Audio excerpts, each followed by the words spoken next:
Hello, everyone. Welcome back to the corner of Dunham and Stewart. I'm Beard Gang Stu, joined by my co-host and best friend, Dunham. There's been a lot of things going on in the sports world this week, from Travis Kelce, Gronk spiking a cell phone, to Dennis Allen getting fired. Man, Boy, it's been an exciting. Ooh, hey, you can say that again. He was shit. They said your code no longer works, and we ain't talking. You gotta go. That boy got the same job I got. Nothing. But we have a podcast, and I want to say thanks for some of the people that watch and have really been animated with us when it comes to our videos, some comments, you know what I mean, some likes.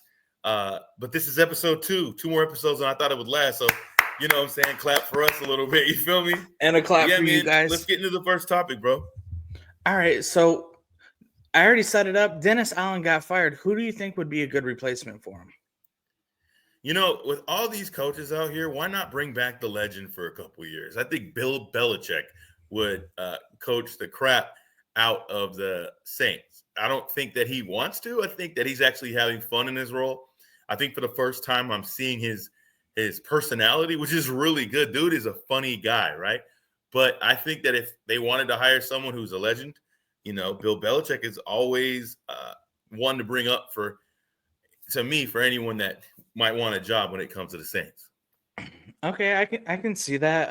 One name, it pains me to say this just because he's doing an amazing job at Ohio State. If he doesn't win a championship this year, I feel like it's a bust, and they're gonna chase him out of Columbus. Ryan Day. Mm-hmm. Also, another good fit, I think, would be Dan Lanning. Okay. I think those two bring something new to the NFL. They're more pass-friendly offenses.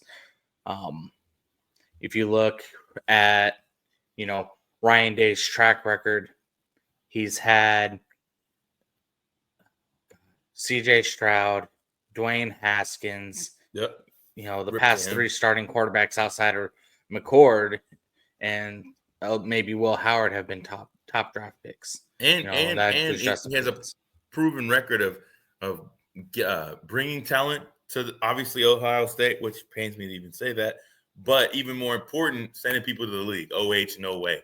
You know what I mean? So I think that's a cool thing about it. Like, hats are always crooked in this mirror, but I think that's a cool thing about it. But for me, I think Bill Belichick would be that guy that could take into the promised land, a land they haven't seen in 2006. Shout out to Julian. So I think that would be something that, you know, could work for them.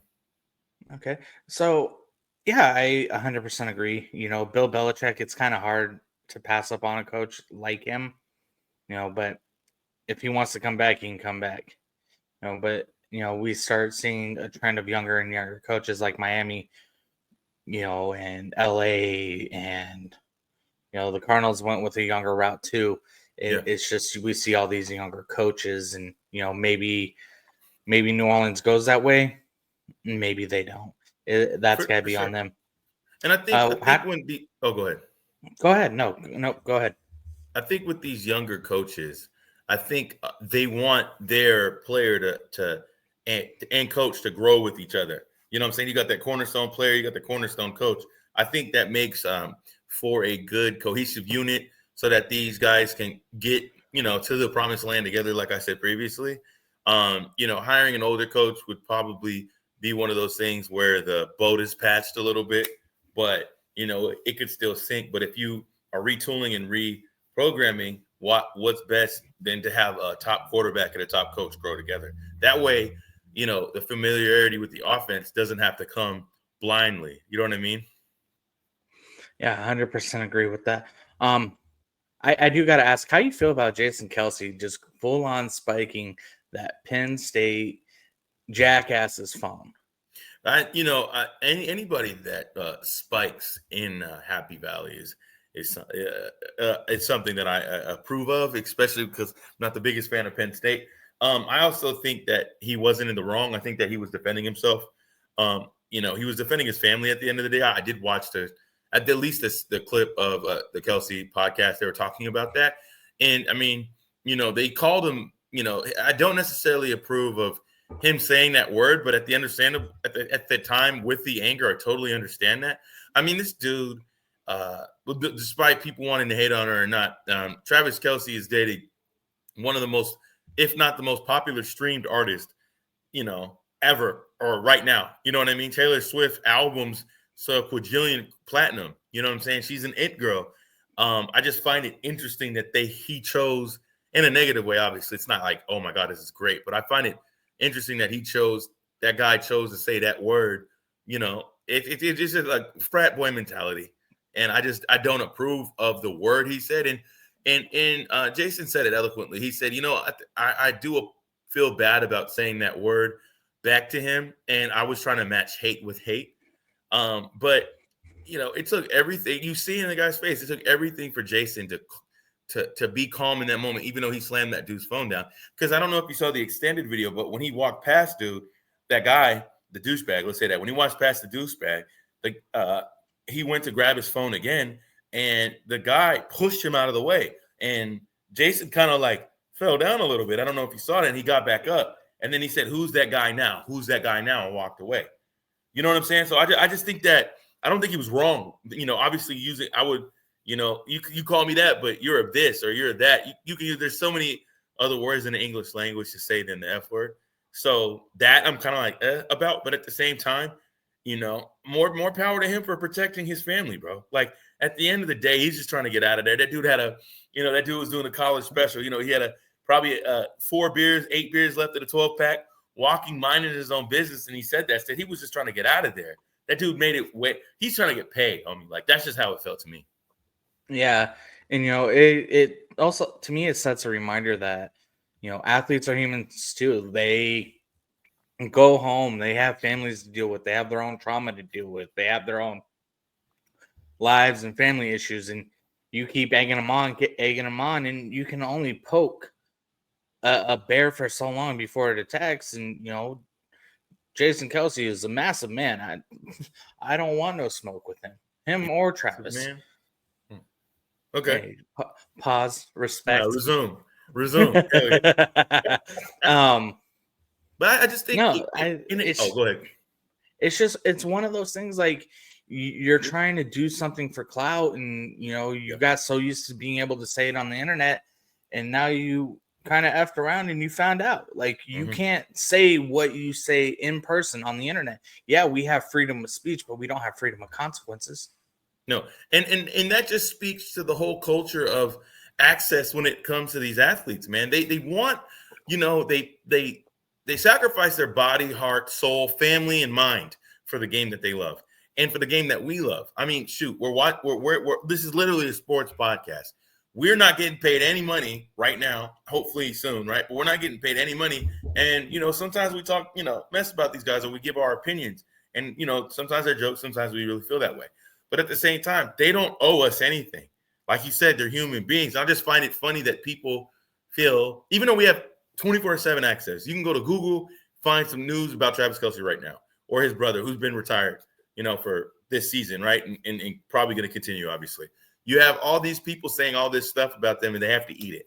You have people like you and me, and the media who are talking heads that have never played a competitive sport at the level they do, but we have opinions about them, right? You have people who are fans and jackasses that feel that because they paid their $50 to that game, they have a right to say anything to these players. Case in point, a couple years ago, Marcus Peterson, yep, right? I believe so. I think he played for, I don't know if he was with the Ravens, but that guy, he's from Oakland, and they don't play out there. You can't say certain words to them. Homie Marcus Peters, excuse me, that's his name. He jumped in the stands, was like, "What's up? You set tripping? Are you set tripping?" He wasn't playing with them, and they shouldn't have to, bro. Yeah. And again, it falls back on we don't know their past. We even see family protecting family. Remember when Marshawn Lynch fought his own teammates because it was his cousin Marcus in Peters, Oakland? Yep. Then rode the bus home. No. We see stuff they went in the stands. They went in the nosebleeds with the shiesty man sauce, and then they took the Bart home. Shout out to the Bart. You know what I'm saying?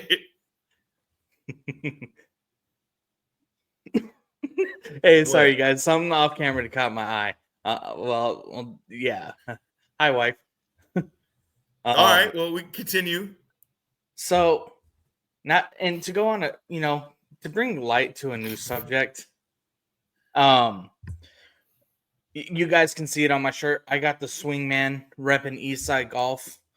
East side. They we don't set trip over here, all right? Oh, We my don't bad, my need that. bad. We I just don't threw need up. that Those smoke, are E's. Those are E's. Those are E's. according to your dad. But We'll no, tell that like, well, story on so a can lifestyle you tell podcast. exactly? So Can you talk about the East Side Golf though? Eastside Golf, for those who don't know, founded in 2019 by Elijah Wan. Hold on, let me pull up the last name. Ajanaku. Hopefully I pronounced that right. And Earl Cooper.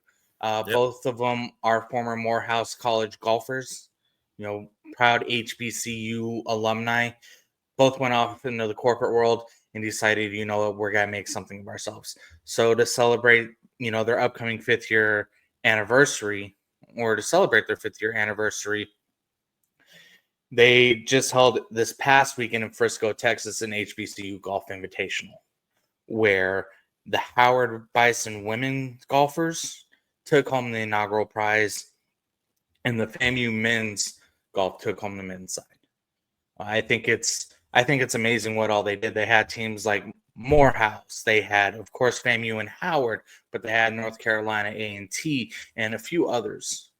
And I think with the popularity of HBCUs and major sports like football, basketball, and baseball, to see one that isn't as popular, especially amongst the Black community, because of stereotypes, seeing these kids work their asses off and being rewarded by someone who's been there and sees how hard that they work and get that love and appreciation.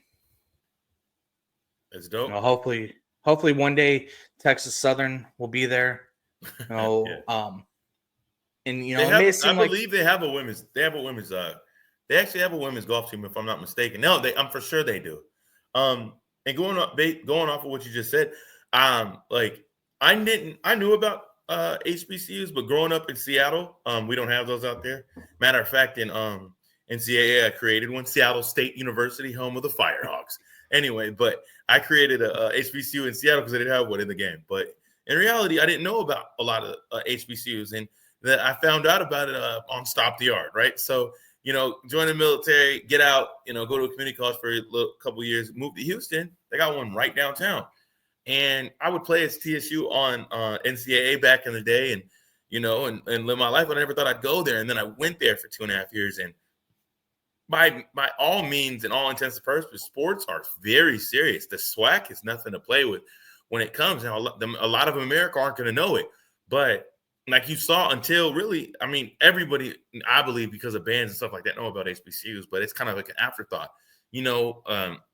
but with Deion Sanders and all these other people like sewing into HBCUs again, it shows what was already there and what's been there for 80 plus years. The legends, Eddie Robinson, Aaron McNair, who almost won a Heisman.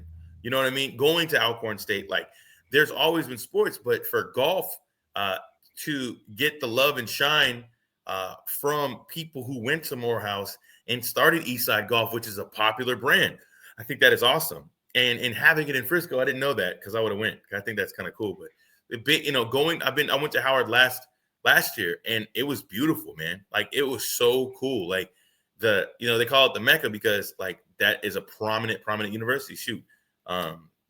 Even though she lost, but Kamala Harris was just up there. You know what I'm saying? Like there are people, Chadwick Boseman, there are legends that have been there. So, it's amazing to see the love, dignity, pride, and shine that Eastside Golf is bringing to the masses when it comes with their brand and showing everybody, hey, we're an HBCU. And yes, we're not known for the golfing, but we've been here and we're going to continue to be here.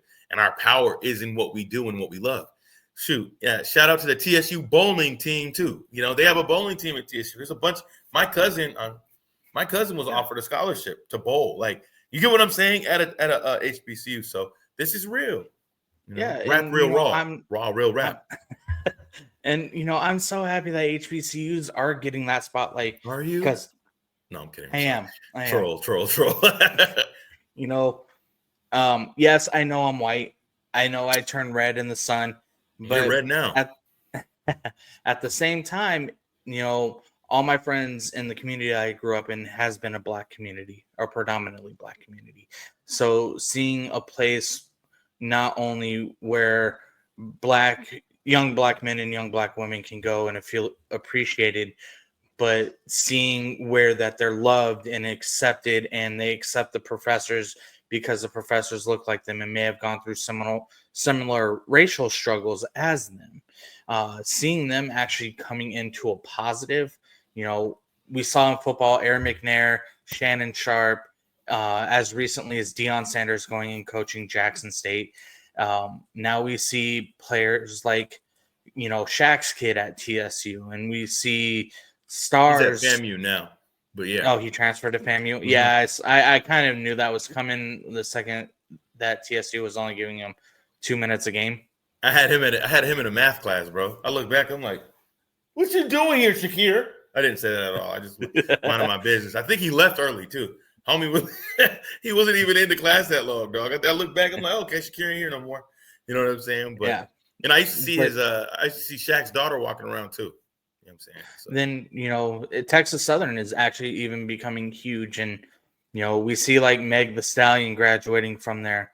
And we see BET do a show there with Slim Thug and all these other celebrities. It's like seeing Lamar Odom walk around. So where they? It's so funny that you're saying all this stuff, because like literally I was there. I was a witness to it. I mean, I know people that know Megan, but what was her last name? Yeah, you mean Megan Pete, right? We didn't call her a stallion. You know what I'm saying? But you better put some respect on her name. I know whatever. Anyway, but with what was her name? One of the Westbrooks was walking past me. I'm like, okay, she's a celebrity. You know what I mean? Or I saw Lamar Odom walking around. It looked like he was scouring for like the young women. That's not my business though. Shout out to him, I guess. I was like, yo, man, like, I'm a fan of you, bro. This is, I swear, real story. I'm a fan of you, dog. I love what you did for the Lakers. He goes, yes, like, the vibes. And he showed me his bracelet or his watch. I was like, okay, I'm going to go now. I'm old. Like, I don't want it. The vibes. Like, I swear to God, you feel me? Don't nobody give a fuck about Lamar Odom at a time like this.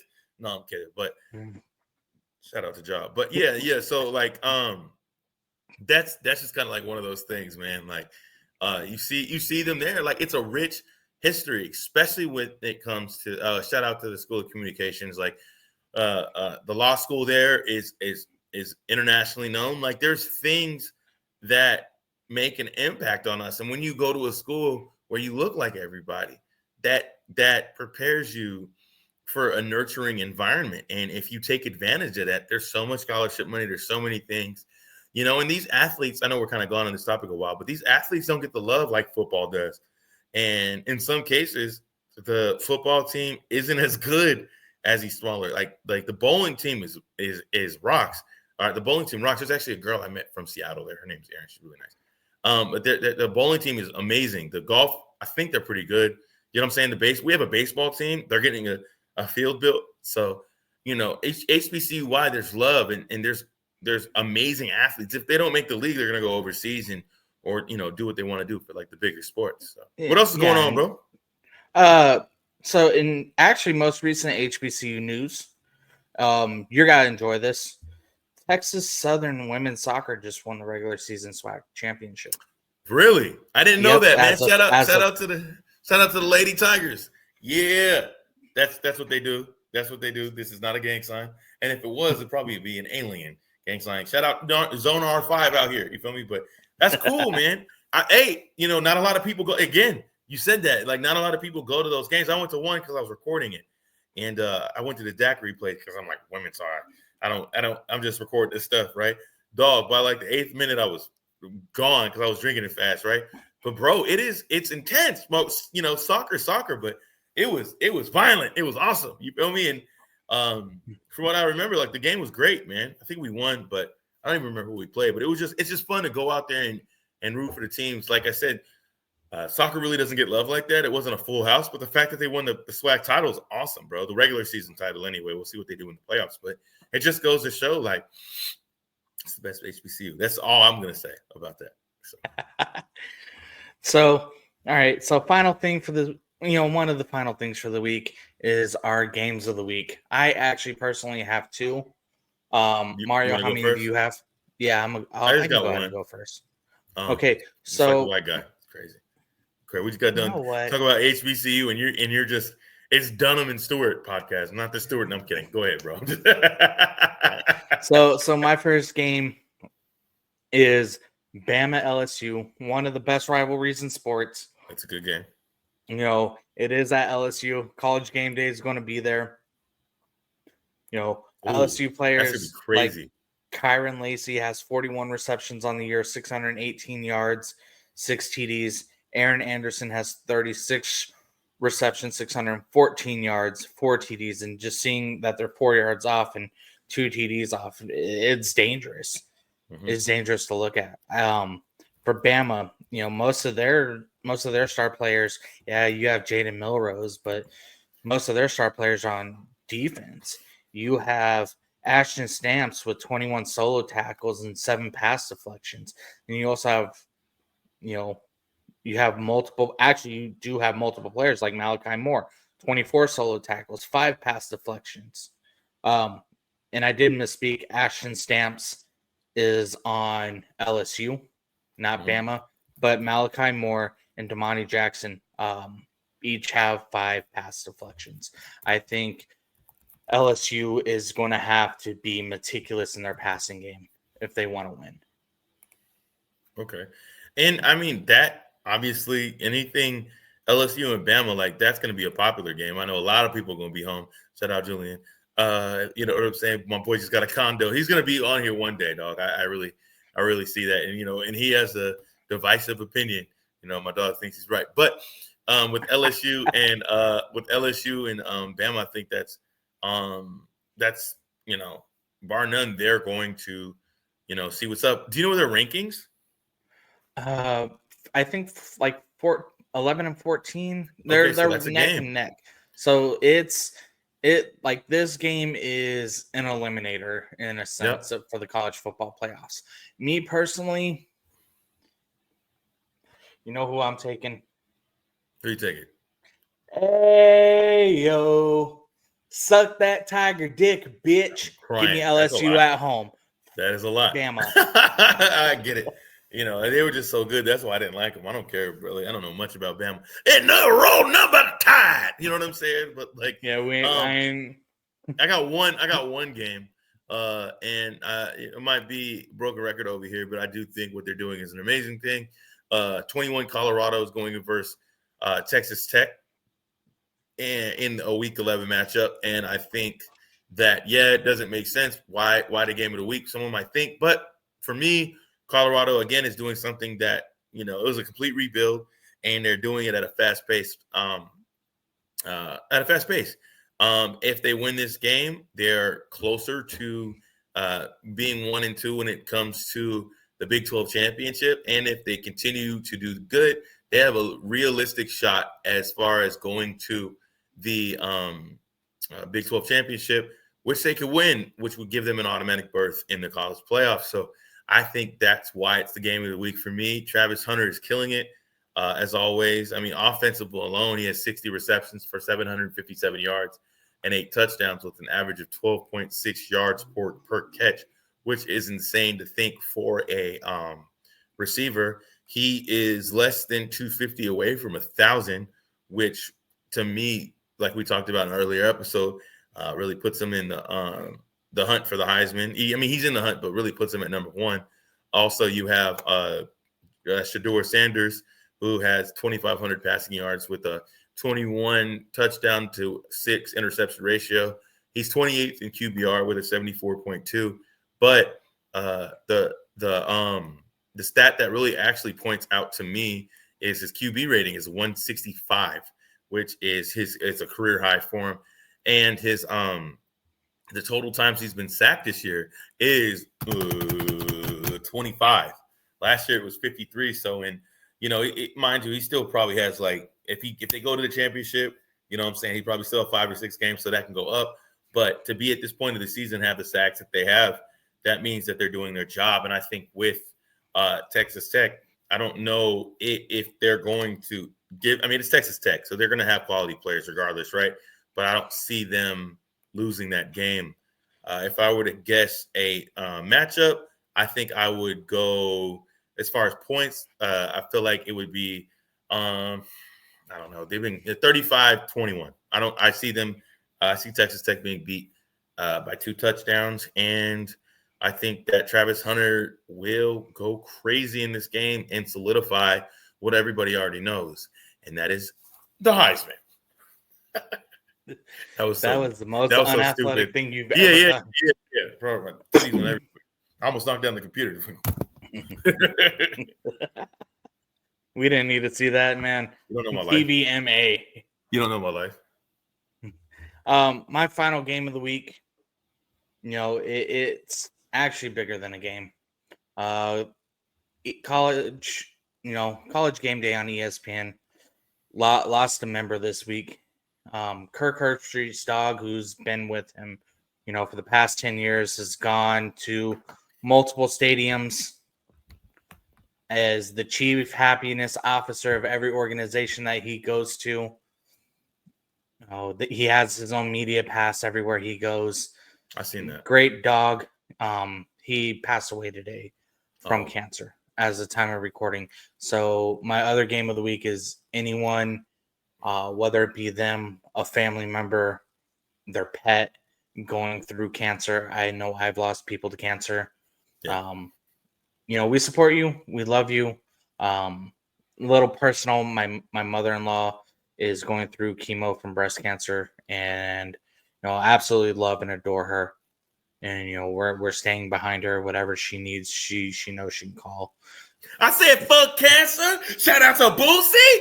Wait, I mean, shout out to him. He did have. Okay, come on, continue. What are we doing? So, on a serious note, I hope everyone out there going through some cancer stuff beats cancer for sure. Because like Mario said, beat it like cancer. It owes you money. Mm-hmm. So, what else we got, man? Okay, final thing, shoe of the week. Okay. I am pretty sure it's the same for everyone. The Wu-Tang Dunk Highs dropping this Saturday. Those are nice. I didn't know those were dropping this Saturday. I already, it ain't nothing to fuck with. You know what I'm saying? Wu-Tang is for the children. The RZA, the Jizza, Inspector Deck, Wu God. Wait, you God. My bad. All the other ones. I'm 42. I'm kidding. Oh, come on. You got to at least name the other ones. You got RZA, Jizza, Ghostface Killah, You God, Method Man, Ghostface, ODB, and Raekwon the Chef. I know who's in it. I just don't care that much. But shout out to them. You know what I'm saying? I hope they're doing good. You know what I'm saying? That first couple seasons were good. Yeah, those I'm just all protecting your neck. You don't have to protect my neck. We barely got one. But I think, for me, it's those nines, bro. Those nines I was talking about last week. But the olive nines, bro, I have to get them, man. I seen someone rocking them when I was a kid. Don't have them in my collection. All 80 plus pairs of shoes. You know what I'm saying? Pack those boxes. But I think the olive nines for me, man. Those are the ones that I think are going to kill the game. I'm going to get a wheat outfit, possibly, possibly like a corduroy out here. You know what I'm saying? When I walk past them. All right, hey man, I got a question. This isn't a lifestyle topic, but I mean, I guess it is. You said you had a shoe story. I think my shoe story about my poverty shoe story actually got a little some people talking or whatever. So, what's your shoe story? 2006. I'm on the campus of Tucson High. Okay. I'm rocking and ones. The red and white Carlos Arroyo joints. Oh, okay. I mean, those are cool shoes, though. Those are cool back shoes. Back in 06, yes. Back in 06, yes. Do you remember the recognizes? Yeah, I'm pretty Do sure you I had remember the those. little stripe? Okay, keep going. My bad. I had those. I was wearing those the day that half my class decided to call out. Actually, half the school decided to call out sick and go wait in line at Foot Locker for the band ones. So everyone's on campus rocking the band ones, you know, and I'm sitting here rocking and ones, and I got flamed so hard that day. I switched to Vans for the rest of the school year. Yeah. Can I tell another story? Go ahead. Payless. They call me the Payless All-Star. And I guess shout out to them because I wouldn't be here without them. You feel me? Because I got everything I ever wanted. At the same time, my mom, we went to the store. I had to get some new shoes, and my mom looks at it's probably 2001, and my mom looks at these shoes and she says, "I'm gonna get these for you." And I was like, "Okay." At that point, I love Jordans, but I never thought I'd have them. So pull them out. I look at them. They were WCW shoes, bro. I They had Sting on them. On the box. But let me see if I can find a picture. But I show up to school with my WCW shoes. You know what I'm saying? Stunting on the girls that I couldn't get. You know what I'm saying? And this little kid goes up to me, goes, "Is that WCW? Didn't WWE just buy them?" Yeah. You know what I mean? We went outside. I thought my shoes was gonna kill it, bro. I played them things one day, bro. And even though it was on concrete, you could see the skid marks from the bottom of the shoes come off because I was playing so hard. Bro, I ended up playing in those shoes probably 2 weeks later. And I went up for a layup because I was in a youth league, right? I went up for a layup. And when I went up for a layup, the shoe came out. The shoe damn near exploded, but it wasn't because I was so powerful, it was because the shoe sucked. Another story, I was walking some cross trainers. Do you remember cross trainers? Probably not, because your mom loved you to a certain extent, right? But I was walking up, I'm just kidding, but I was walking some cross. I was wearing cross trainers. I had to slip-on cross trainers. These is when N1 was big and Nike was making slip-on shoes without laces, right? So I had these slip-on cross trainers that my mom got me for my 6th grade graduation. Mind you, I wore them shoes out. So I got to go play basketball, and there's no grip on the bottom of my shoes. So, every time you can't really cut the way you want to cut, because if you cut, you're going to cut out, right? You're split. Your leg's going to split. But I went up for a layup, and I started my gather maybe 2. And mind you, I didn't score that much 7th grade year. 8th grade year, I scored a lot. 9th grade year, I was leading scorer of the C team. You got varsity JV and the C team. It was regionals, bro. We were playing against people who, I played against a guy that had cerebral palsy to his legs. I played against a guy with special needs. I'm not kidding. And I had to guard him, and Buddy was low-key scoring on me, but we'll go into these stories later. But I know. I know exactly. I go up for the layup. We're not doing that. I go up for the layup, and when I went for the layup, I slid. I looked like a ice dancer. Woo, and they called a travel. I only took 1 step, but that's what poverty does, man. Poverty makes you not be able to score a basket. So, shout out to Mike in junior high, dog. So I got crossed on our over. lifestyle pod. I got crossed over by a kid whose legs bent in. And shout out to that grown man now. He's our age, but that dude put the ball in between his legs, and I didn't know. I mean, by the grace of God, he was able to do it. But I had big feet, bro. I'm venting at this point. This ain't lifestyle. We're talking about sports and my non-athleticism, right? He put, and it was the varsity game got canceled, so we had way more people than we usually had. We usually probably had a couple parents and 5 or 6 people, but we had girls in there. We had the varsity boys. You feel me? The JV playing, and they're watching this game. And this dude crossed me over with a little hezzy, and one was big, so anytime you fall, right? Oh! So he put you ain't got no ankles. Exactly. He put the ball between his legs, and then it did have to spin, and it goes past me, and my legs do what his legs did, except I was on the ground. Dude, my coach was and they had to play me. They couldn't take me out. I don't know how many points I scored that game, but I knew that a kid whose legs didn't quite work right crossed the shit out of me. Yeah, you went from getting PT to Dunham after the game. Yeah. give me your jersey. You're off the team. Bro, it was crazy. And that game didn't matter if y'all won or lost. That's my talking about athletes. I was on a C team for everything. I remember I was on a seventh grade baseball team, except grades would always kick me out by half the year, right? There was they gave us the old jerseys, the old varsity jerseys from like the 90s and stuff, right? But we had some dope jerseys, G. We're like, yo, where these jerseys come from? These baseball jerseys, I like them. Oh, these are the old girls' varsity baseball jerseys. And then there was this one kid, at least there's been boobs in them. Oh, Lord. I had a stolen base. I didn't even hit nothing. That's all I had. I was like, I'm going. Bro, and it wasn't even supposed to. Anyway, but we'll talk about our athletic journeys later. But yeah, G, I got crossed over by a dude whose legs were shaped like L's. It's crazy. And I took an L. Shout out to him. Had Mario's legs looking like a letter S. Hey, look at you. Look at you with the jokes. You can't fold the towel. Anyway, but you can't go by a buffet without getting hungry. I went to a buffet last week. Actually, I went to a buffet like 4 days ago. You got me. King Buffet, shout out. Chinese buffet. You know what I'm saying? But yeah, man, we is this a wrap of episode 2? Yes, sir. Thank you everyone for listening. All of our followers, whether it be Instagram, Spotify, YouTube. I'm still fighting TikTok to get our TikTok back. We didn't even post a video.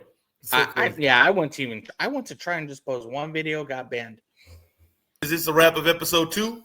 Yes, sir. Thank you everyone for listening. All of our followers, whether it be Instagram, Spotify, YouTube.